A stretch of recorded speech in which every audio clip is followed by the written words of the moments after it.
Magandang gabi. Ano ba? Morning. Good morning na. 12:20, mali. 12:19. Ayun, good morning sa ating mga viewers. This is another episode ng Scribe Stand.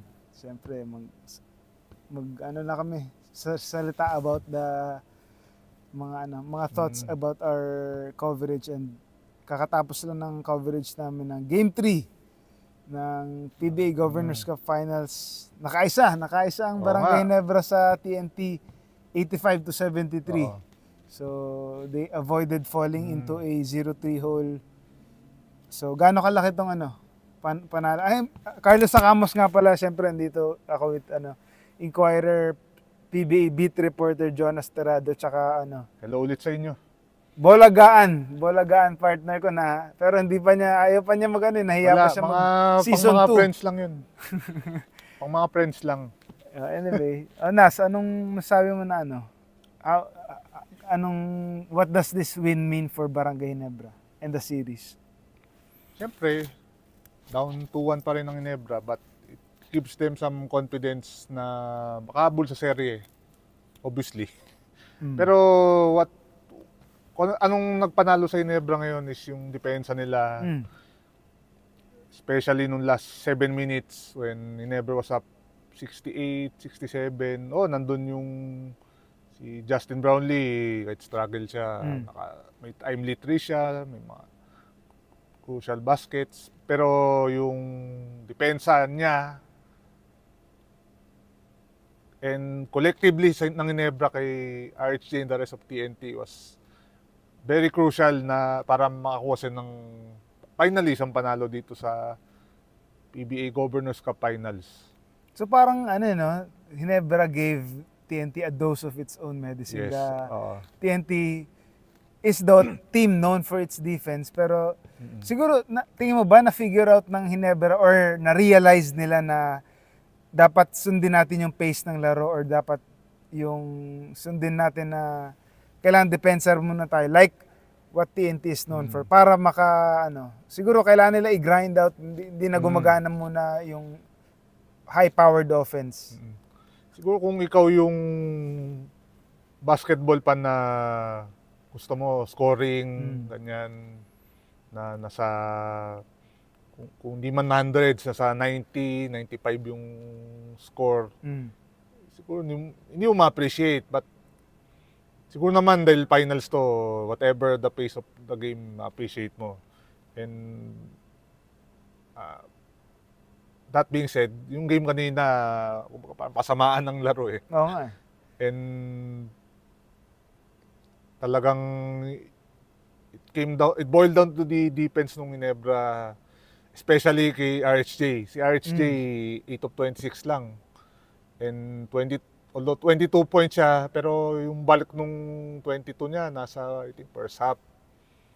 But nung fourth quarter na, I think Ginebra forced RHJ to take contested shots, yung pipili talaga ni RHJ na tumira. Unlike nung game 3, talagang they let RHJ hit the 3-point shot dahil alam natin, hindi naman ganun ka-consistent yung outside shooting ni RHJ, but he had 6 in game 2. Ngayon, they force him to throw up those shots na low percentage dahil contested, and it worked for Ginebra. Number 1 yun, isa sa mga reasons ba't nanalo ang Ginebra sa game na to. So defense wins championships talaga. Yes, totoo yun. So parang parang mas nakikita mo na yung unglamorous side of the game, di ba? Yung like what you said, yung revolution ng laro natin ngayon globally, parang puro tres.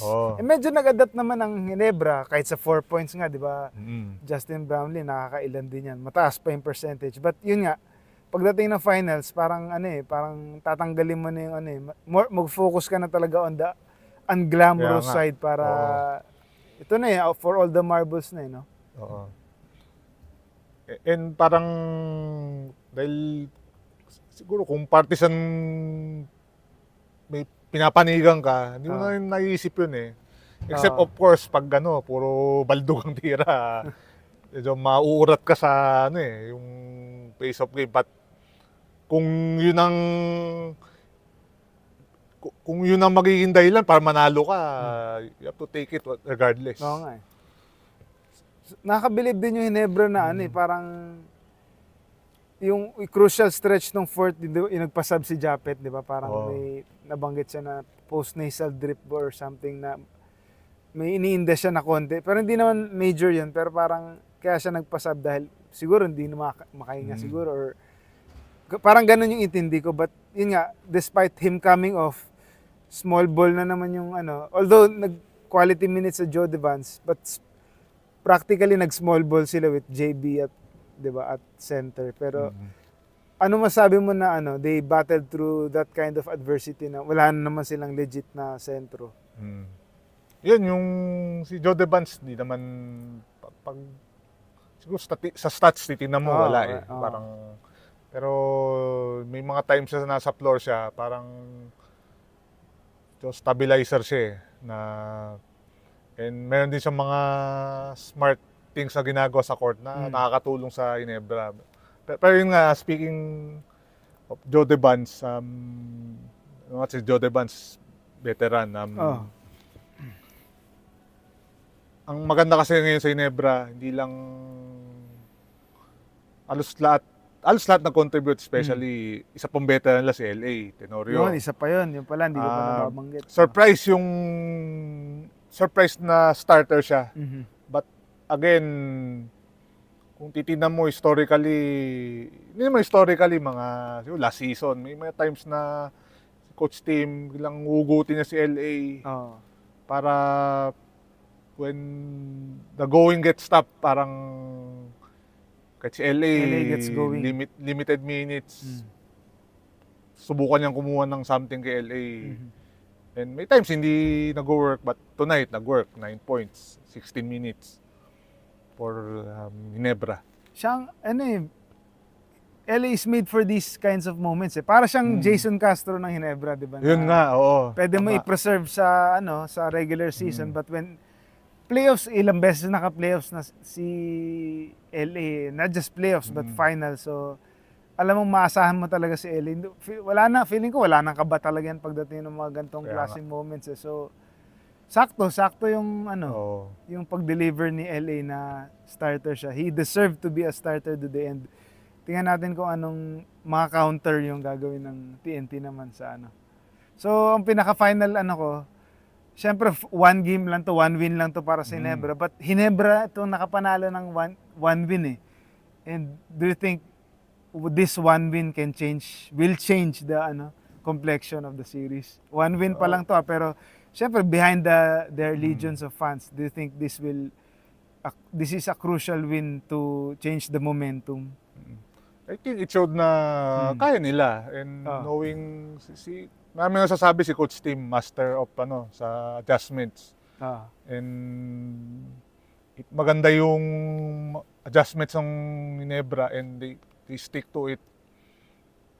May chance silang makabalik. But then, alam natin, TNT, malalim din yung team. Chotres, din.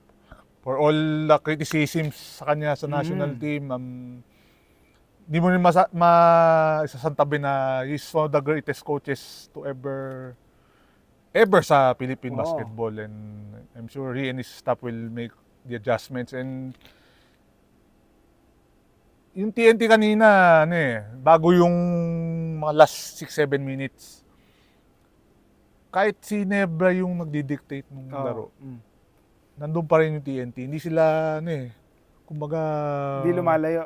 Lalayo ng konti Hinebra, yung TNT bilang babalik. Ganun ang trend eh. It boiled down nung last 7 minutes na hindi na talagang naubos na yung TNT sa opensa. And I think magpe-play out din yun sa Game 4 if si TNT, as they have done in the 2 games,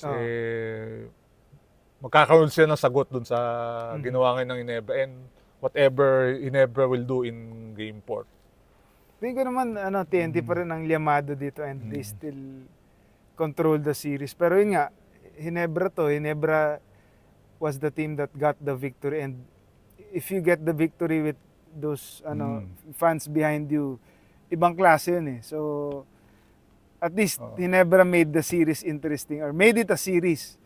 So, magandang to. So, mapapaano na ba kita? Fearless forecast? Hindi pa din. Pero ano yung hindi ako sa ayoko. Ano yung sabihin mo? Unless alam mong may may lamado yung Ito ang sabihin ko muna. Sige. Kasi Hinebra, alam naman natin, NSD sila, hindi lang yan marketing staff or talagang totoo yan. Tradition yun. Kung sa ibang Yankees winning tradition, hindi pala, talo pala Yankees. Lakers may winning tradition, Celtics winning tradition. Hinebra may winning tradition, but ang winning tradition nila is yung NSD na nakakabalik sila. Ay, Justin Baknis ng tiebreaker times. Ingat po, uwi na kami. Sunday. Okay. So sa game 4, dahil nga alam natin na NSD ang Hinebra, medyo expecting them, malaki chances sila makakuha sa game 4. And nung muli pa lang nating nung muling video natin, nag-comment nga na hindi lang sa na hindi namin nakuha yung pangalan mo, but yun nga Hinebra nung 2007, bumati na naman, nung 2007 Philippine Cup against San Miguel, they were down 0-2 sa serye. Yun, Dito rin yun sa Araneta dahil nung college ako noon, may isang game, nanood ako sa taas. Ayop. And nangyari noon, Hinebra won 4 in a row to win the championship. Tapos si Rudy Atpil yung... Naalala ko rin yun, So, pwede mangyari. Anything can happen. Hindi naman sa Hinebra, but any team can pull up a comeback basta makahanap sila nung hinahanap nilang solusyon dun sa kung anong problema nila sa mga early part ng series. So yun, we'll see. But yun, I think for TNT,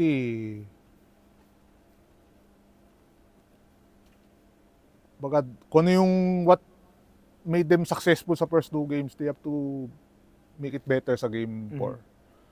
Dahil maraming pwede mangyari. Kahit 2-2 yan, pag 2-2, maganda. Ibang ball game. Okay. So, we'll find out what happens sa game 4. Sunday. Sa Sunday. Siyempre, dito pa rin. So, from here at the Big Dome, Smart Araneta Coliseum, maraming salamat ulit. Carlos Sacamos po. Uy, teka. Salamat pala sa bumati ka. Salamat sa mga nanonood. Tsaka sa YouTube channel din yan. Yun. Jonas Terrado sa YouTube. Mga interviews tayo. Minsan behind the scenes. Outside of the field of play. Ayan. So, yun. And ay pala sa misis ko, Penny. Yun. Hello. See you. Ayun, uwi na kami. And again, maraming salamat. Thank you for watching this episode of Scribe Stand. See you in the next video. Kabuhay kayong lahat.